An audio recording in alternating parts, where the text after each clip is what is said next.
So the next thing we're going to talk about is photo albums. So photo albums essentially are just like photo slideshows, right? But what's great about PowerPoint is that I can actually take your photos and completely arrange them all on multiple slides really quickly for you, rather than you having to place every single photo. So I know this seems like something you wouldn't do a lot, but I've seen photo slideshows a lot as a teacher, not from students either, from adults. So a lot of people think like, oh, I need to make a photo slideshow for like my grandma's reunion, which yes, I've done that for my grandmother's 90th birthday reunion. Also did it for her celebration of life after she passed. So I've been tasked with that as well. But I've also seen it for like slideshows to commemorate an event like graduation. We see a graduation slideshow like every year, I think, as teachers. But if you think about like out in business, sometimes you want to commemorate an event or sometimes you want to showcase a bunch of things. And it can take you a while to place a lot of photos and get them in there with all the animations and stuff. But a photo album can do it for you automatically. So this does happen out in the workplace too. I have had to do it out in the workplace as well. So just something to kind of think about. So we downloaded all of our files as a folder. We downloaded them as a compressed folder. You've probably gotten a compressed folder before. Maybe you didn't know what to do with it. Maybe you did. But when you have a compressed folder, essentially it's taken all the files and it's compressed them down, and we need to extract those files out before we can use them.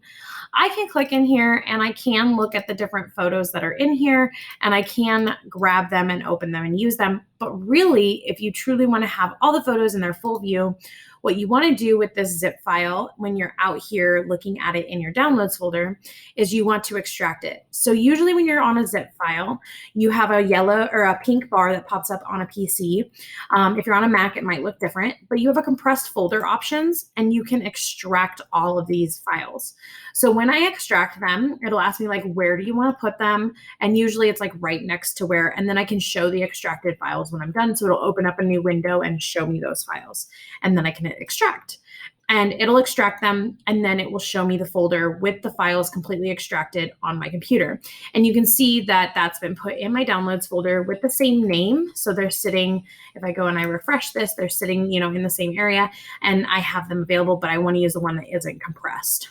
So in here, if I go into the folder, we've got all the photos that we had from Drive. And so what we're going to do is we're going to go to our PowerPoint, and we did a photo album, but if you go to the insert tab and you go to photo album, you have new photo album as an option. When you do a new photo album, the first thing it asks is, where do you want to get the pictures from on your computer? So we're going to go ahead and click this button, and we're going to go grab our pictures. So I'm going to go to my downloads folder. I'm going to go grab my photo album, and once I'm in that folder, that's what I'm going to do. I'm then going to Control A to select all these. Now, when you're making a photo album, I highly suggest you have all the photos in one folder. That will make it so you can just select them really quick, check, done, right? If you had to go back out and insert them multiple times, you can, but it's easiest if they're just all in one folder first for your file management. Then we're going to go ahead and hit insert, and it will insert all of those into there. You can then see that I can control a lot of things about this. So I can see the different files. I can add text boxes if I wanted to add information. So that puts a text box down at the bottom. I can check mark anything and remove it. So I can remove the text box I just put in. I can turn all the pictures to be black and white. So as I go through, I can see all of them be black and white. Right now, we're fitting one picture to each slide. But if I hit this drop-down menu, I can change it to just one picture on the slide that doesn't fit, so it doesn't go all the way to the edges. I can change it to be like a center shadow rectangle, right? With the frame shape. I could also do two pictures. I could do two pictures or one picture with a title. I could do 4 pictures with a title, all those kinds of things. And you can see here that as you scroll through, it's now labeled them like 1, 2, 3, because I'm showing 4 pictures per slide. So it's saying these are going to be on slide 1, these are going to be on slide 2, so on. If I want to move some of these, like maybe I want to move fishing and Levi yellow eyes up, I can check mark those, and then I can move them up, and you'll see that they become the first 2 photos on that slide. I can also do a theme. So if I had a theme on my computer where I wanted to use one of the default themes, which you can see the default themes are listed here, where it defaulted me, I can use like the Ion theme and select it, and it will apply that automatically to my presentation as well. I can also place captions below all of the pictures so that I can then type in and write captions for each of them. I could also click on an individual picture if I just have one checked, and I can rotate it in here.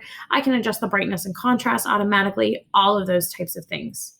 It's a pretty cool feature actually, because when we hit create, it's going to generate a new presentation. So notice you're in presentation 1 here, and it's just put the theme in there.